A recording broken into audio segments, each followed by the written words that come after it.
This is the Human First AI Marketing Podcast, and I'm your host, Mike Montague with Avenue 9. Find us at avenue9.com. My guest this week, I'm really excited about Dan Cumberland from The Meaning Movement, and he made it easy too. It's themeaningmovement.com, and you can find us both on LinkedIn and all the good places where you find people. But I'm really excited to talk to you, Dan, because we've been on this very similar journey that we've been going through, flow and meaning and kind of getting burned out. And I always say that, like, if you climb the corporate ladder high enough, you see that, like, all there is more ladder. There's more ladder if you want it. There's no but end. It's not really leaning against anything. And the view really isn't that great either. You get up to the top and you just realize tell us a little bit of your story. You get up to the top and you realize you're just back at the bottom. It's actually not a ladder, it's a loop, and you just continually it's a hamster wheel. You're on the outside climbing. Oh, that's interesting. I like that. Yes. So to jump in with the human part first, tell us a little bit about your story. You've started and launched, sold, exited. I've done a couple things. I'll go way back. I started my career in ministry, and pretty quickly found out that was just not the right fit for me. But had no other plan. That was what I was going to do. And especially when it comes to ministry with a capital C, calling, it's hard to like think about, okay, what's wrong if this isn't working for me. So I had a bit of I had my first life crisis much earlier than a lot of folks, in my early 20s. Quite quarter life crisis. Yeah, quarter life crisis. It's becoming a thing now. It's because I had the quarter life crisis before it was trendy. Went on from there to study theology and psychology with an emphasis on meaning and purpose. And in that, a couple things emerged while I was studying. Got my master's. One is, I love these questions. I love the questions of what does it mean to be human. And two, I love starting things, and I've kind of found the permission, like, okay, maybe I just should stop worrying about which box I fit in and just make up my own way and be an entrepreneur. I love that. So not too long after I finished that program, I started the Meaning Movement. Really, at that point, really focused on like career and what am I going to do with my life. Was building that, figuring out how to run a business, how to build something online. I also started a photography company at the time. Those are kind of the two tracks, I guess, to my career track. I don't know, my career journey. And shortly thereafter, was doing some work with SEO, got involved with the SEO team that took a pivot to be a PE team, started acquiring websites and then softwares, and they asked me to jump in and run a software company for them, with them, and did really well there. When they acquired it, there were about 6 people on the team, grew to about 24. We more than almost tripled the valuation of the company in the just over 2 years that I was there, and got it under LOI to sell. And the next, that was kind of like the next stop on the track. I'm like, do I get off here? Do I keep going? Decided to jump over to the next track. I guess I'm using a lot of train analogies today. That's all right. It's Christmas time. I feel like there's an overabundance of trains. So I got on the next the Polar Express, one track over, which was a venture studio. So, and it's venture studio, not adventure studio. That was an adventure with a couple business partners. There were 3 of us, and the idea was to build software, like take what I had been doing. One of those business partners was with that former company, and just see how far we can get, launching stuff, building stuff. The MO was build fast, launch fast, iterate, and then kill off the ones that don't work and double down on the ones that do. And we did 6 product cycles, and had 2 real winners from that, and kind of hit a wall. As I was doing that, a couple of things happened. One is one of the partners left. She was our CTO. We subbed in another team to replace her, and it just was not a good fit.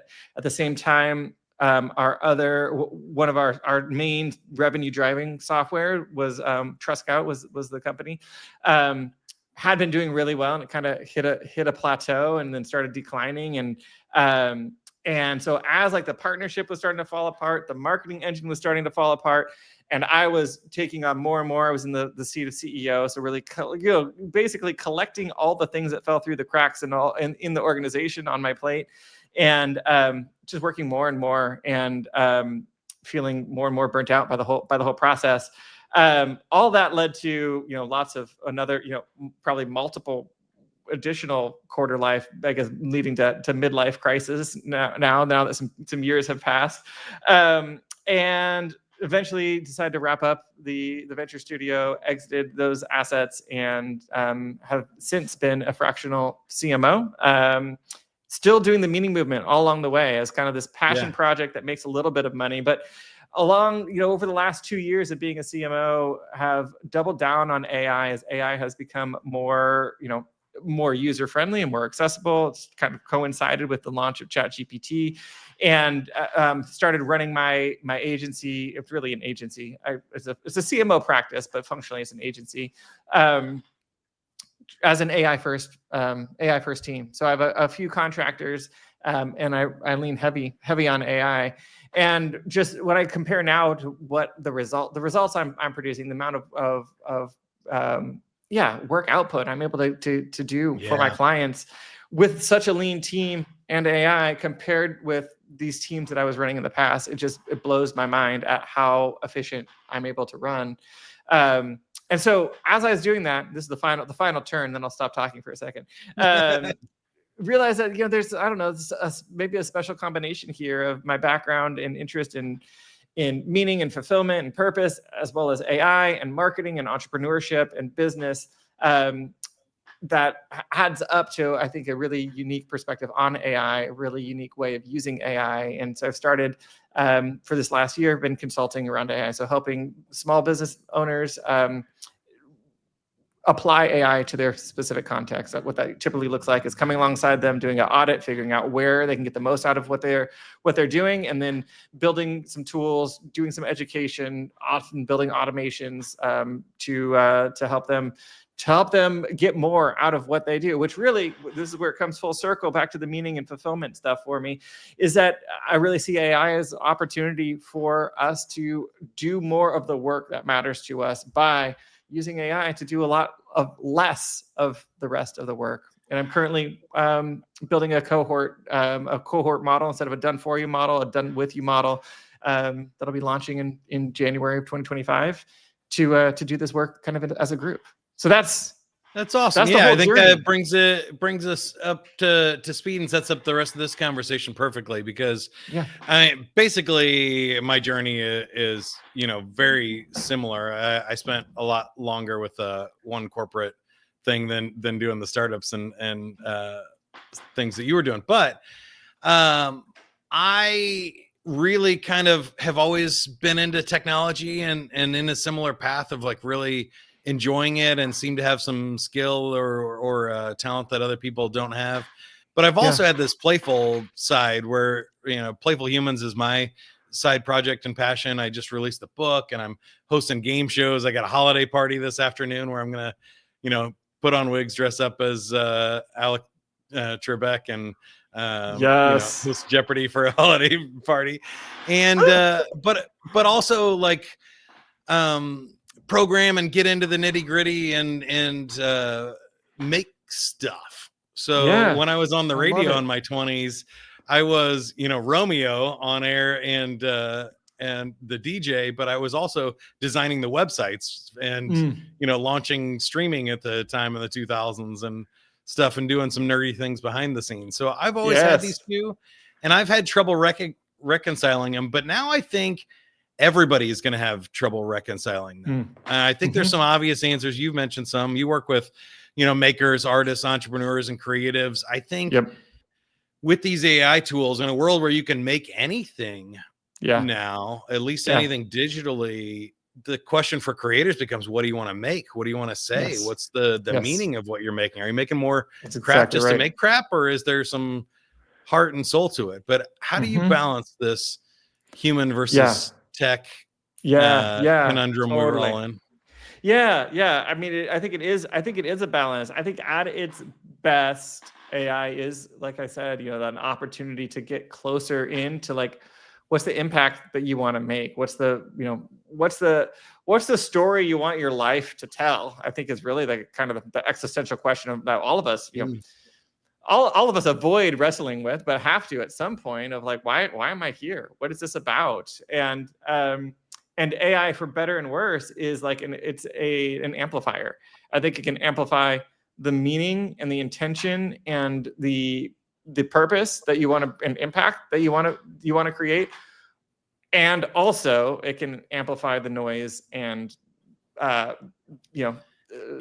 less signal, more noise, I guess, is where I go with it. I really think that while AI, it's inevitable that AI will surpass human intelligence, right? And I think even this week, the week of this recording, some breakthroughs have happened on with quantum computing, right? And then you layer on these chips that I'd never even heard the number. They can do calculations at that would take a normal supercomputer like a septillion years to like complete, and it did it in a matter of a few minutes. It's like, okay, we're breaking into a whole new horizon where, like, if you just follow AI into the future, that's one thing, but then you layer on like quantum computing on top of that.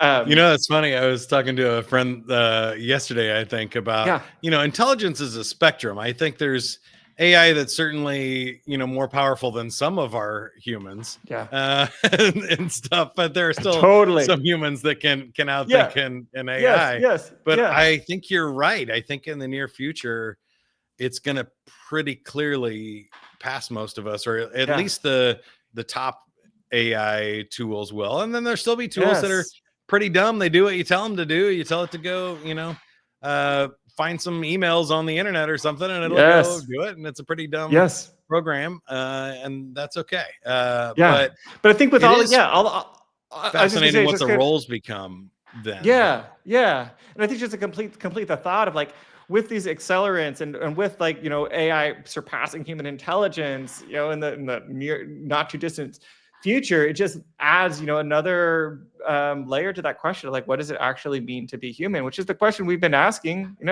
for all of humanity, right? But now we have this mirror that's trained up of all the external ponderings of people on the internet, and can replicate that.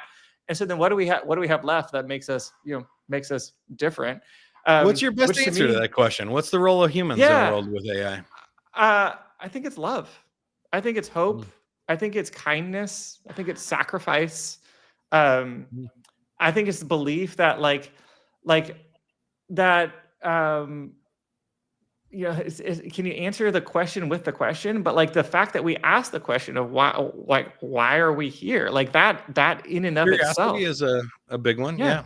For me, I think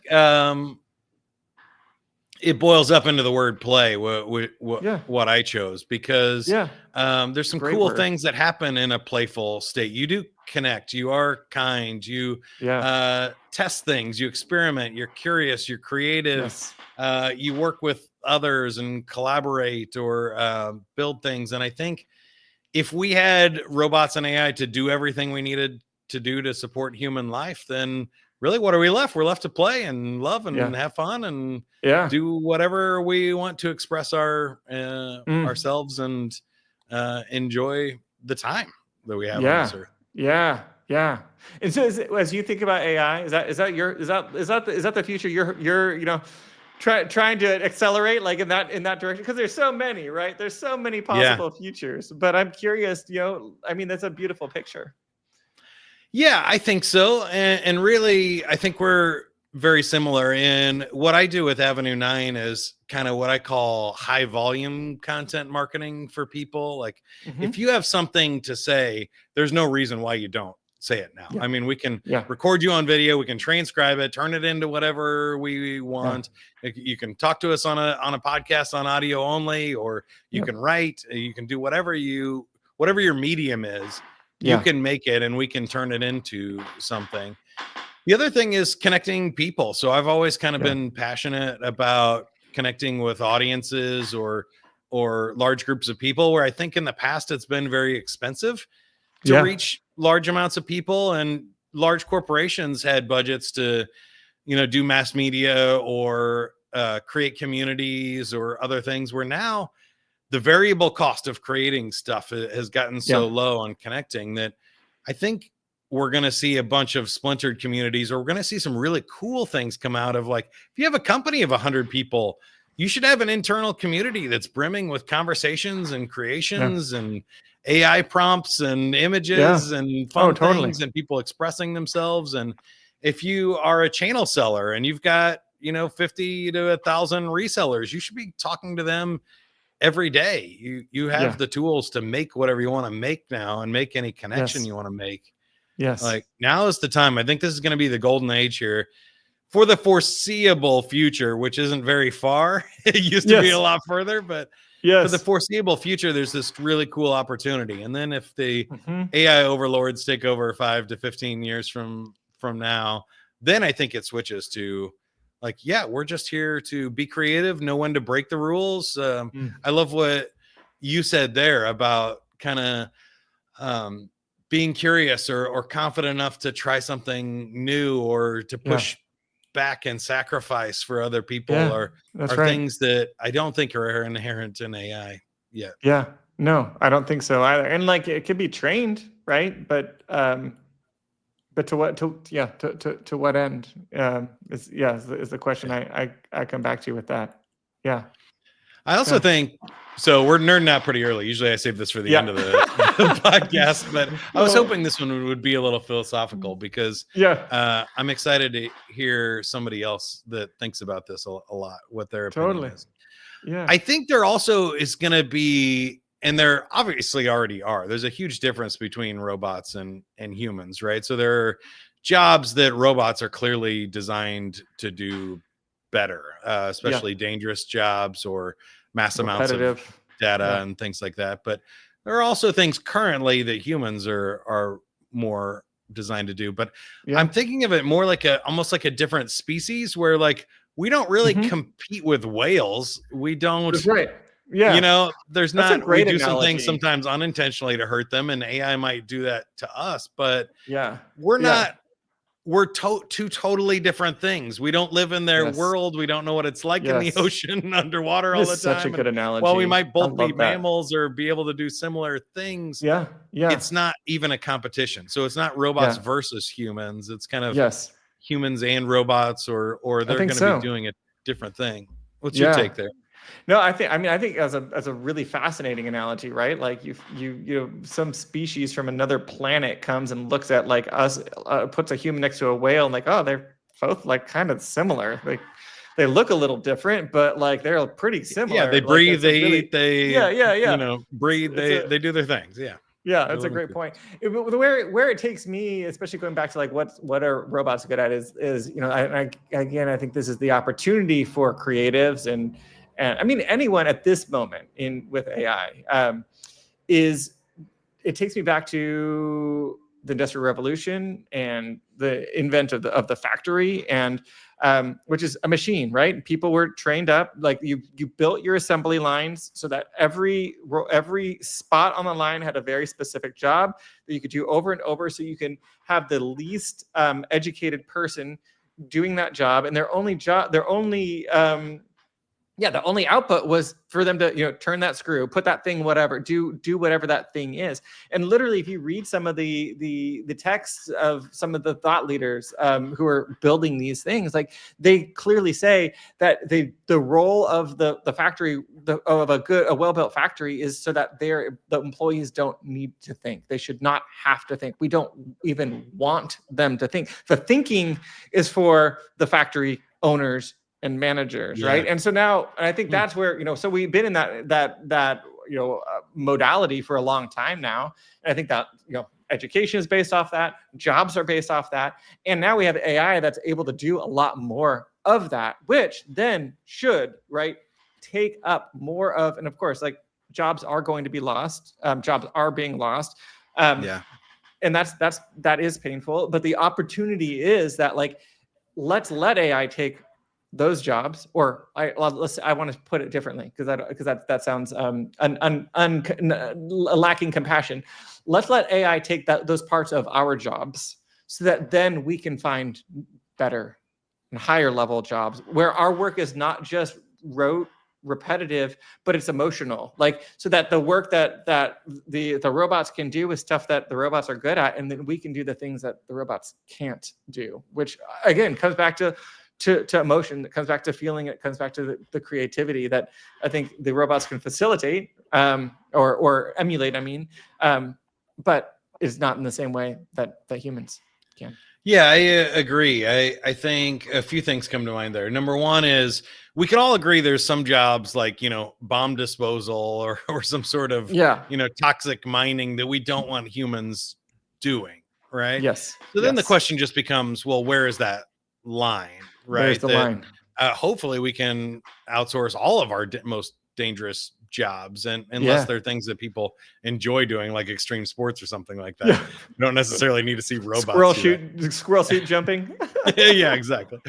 And then I think also that I'm a little concerned that it's going to go too fast this time. In the industrial revolutions and internet revolution, it was pretty slow over decades, and this time I think it might be 3 to 5 years, and a lot of people are going to have to find different careers or I totally reskill in some way. So that's going to be a big challenge. And then I wanted to ask you specifically for knowledge workers and give people a ton of value, especially if they've, sat through our ramblings and philosophical discussion. Yeah, right. Like, what are you outsourcing? You're helping people do this and create AI workflows in their business. What are the most common things? What are the no-brainer ones? What are your favorite tools? And what are some things that you wish we were ready, but maybe we're not there yet? Totally. I think workflows is the biggest thing. And so that can be, it's like a bit of a Swiss Army knife of a word, but the things that you're doing over and over in your business and the output that has obviously like the highest value to your business, you already named some of it. Like if you can transcribe it, then you can do anything you want with it. Right. And so helping a lot of content creators right now, I'm really focused on like serving the top 1% content creators and often those folks don't necessarily think of themselves as content creators, and they think of themselves as consultants or thought leaders, but they know that content in a marketing flywheel driven by content is a big value to them. So getting more out of their their thought and their thought leadership, that just to get more tactical with that, it starts with like, let's train up some AI on your content so that you can, when you have something that you need created, it's not going to necessarily do it for you. It could, but it'll get you moving faster. And so I think of AI as being a really great jumpstart into anything that you need to create. So you're not staring at a blinking cursor anymore. And so then you can get in really, from a felt standpoint, get into like a flow state of creation faster and better. And then once you've actually done the creation, right, you've created the thing, you've taught the class, you've given the webinar, you recorded the podcast, you don't have to go and do it again and again and all the other, take that podcast and do all the other things that you want to do with it, right? Because you have an AI who knows how you communicate, you're feeding it content you've already made, and then it's repurposing that into other things. So doing a lot of that kind of work. And then when it comes to workflows, a lot of automations around the different aspects of a business, from some of the things I've done are, client onboarding for agencies to take everything, download everything that they need from their client to get it out, distribute it out to the different team members so that there's a knowledge base that can be used to get the work done, and just streamlining all of that so much more efficiently. What else? Some like, prospects. What's your favorite AI tool right now? What's my? That's a hard. It's a hard question to. What's your favorite model? Are you let's talk about it. My favorite model. I really love Claude. Claude Sonnet right now is their top model, and it's fantastic. I have not played with the new ChatGPT Pro yet, and I've heard it's awesome. So I've been very impressed with the preview, and that's really, that's been great. But as far as like the actual tool, I don't do a lot with like a lot of the niche tools. I think a lot of those tools are going to die in the next few years, to be honest, and they'll just all be incorporated. If they're good, they'll be bought up. And yeah. But like, and so I stick to the basics. But Typing Mind is a big one, which is a UI for all the major models. Do a lot with Typing Mind. And then some of the maybe more specific tools that I use a ton is Talktastic is one of them, which is an AI transcription tool. You just hit a button and talk into your computer, it transcribes it and pops it into whatever window you have open, and it's content aware, so it looks at what's on your screen and Yeah, nice. make sure you have your spelling right and all that. And there's a couple others. Whisper is another one that's kind of in that space. And then a lot with as far as automations, like Zapier's doing some great stuff, Make's doing some great stuff, Relevance, Stack AI, N8N. And there's a lot on that front. And that's I think where we're going to see the biggest benefit in the next few years.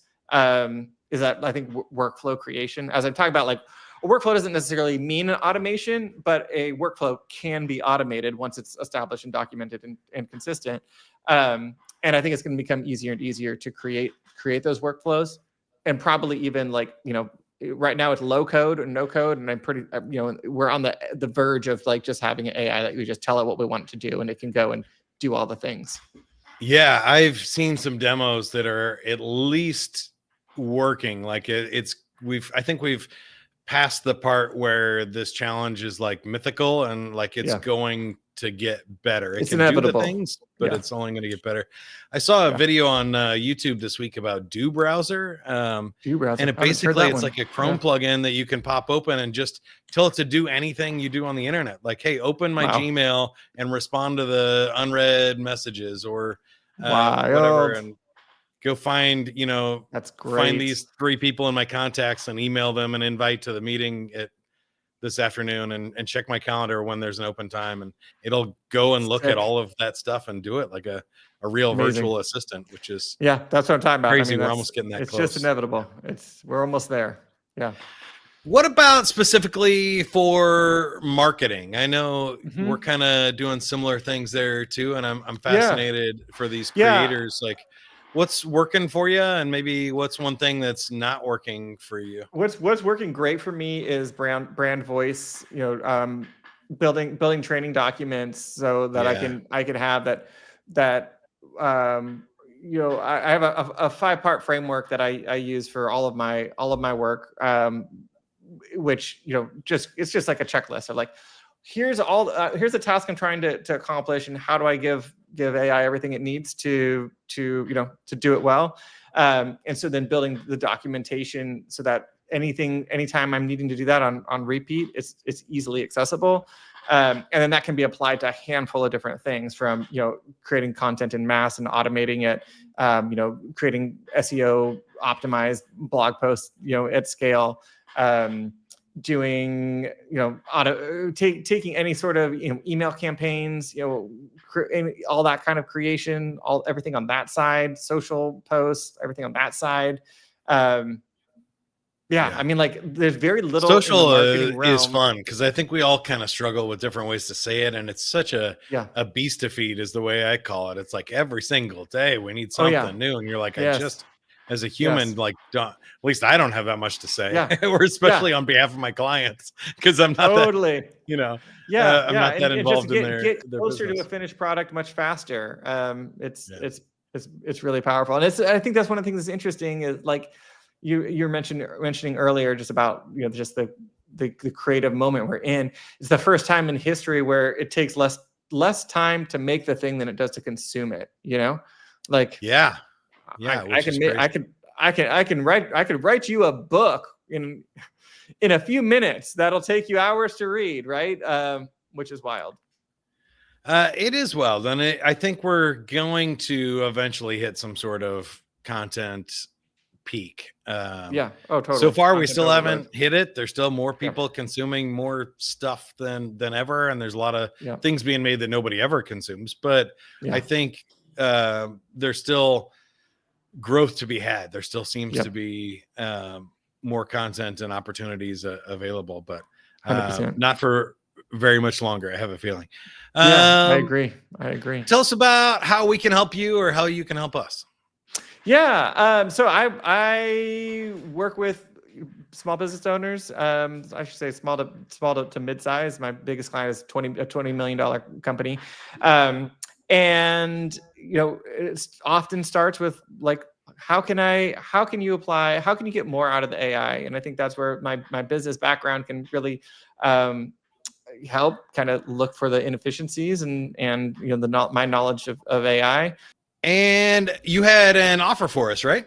Yeah. So, as they're saying, like, so much of applying AI is just having the eyes to see it and having seen a lot of things. And I've seen a lot of things, you've seen a lot of things, but not everybody has that context. So I built a tool that can help with that. It's available at aiflowaudit.com. And it's of course, an AI tool. It'll walk you through a process where it asks you some questions about your business and then makes specific recommendations on where you can apply AI in different ways that you might not have considered yet. So I'd love to make that available to anybody who's interested, just at aiflowaudit.com. Awesome. Check the show notes. And so that's one piece. If people are looking to get more done, be more efficient, and really, I think, get ahead of the wave, ride the wave rather than get run over by it. Would love to help with that transition. I'm really focused right now also on serving the top 1% creators in the same way. As I see that there's just a ton of benefit that I've been able to add to those folks in their businesses, building a cohort AI coaching model.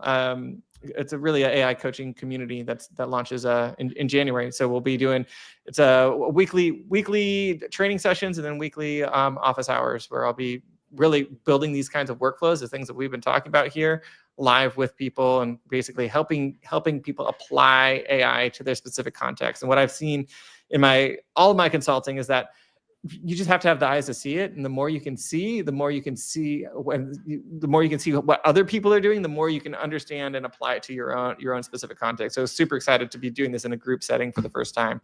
That'll be fascinating. And I think creators and entrepreneurs always have ideas when they see something. Yeah. Totally. Oh, we could do this with it, which is so fun. Yeah, and as far as Avenue 9 goes, we help, like I said, high volume content marketing people. So if you've got something to say, or you've got an audience you need to engage, maybe you're an industry or a association or a membership group, you just got a bunch of employees and you want to create profiles to feature your members and people like that, or have your own internal podcast, we would love to help out. And I think that's about it. Until next time, good luck. Have fun, everybody. Keep going.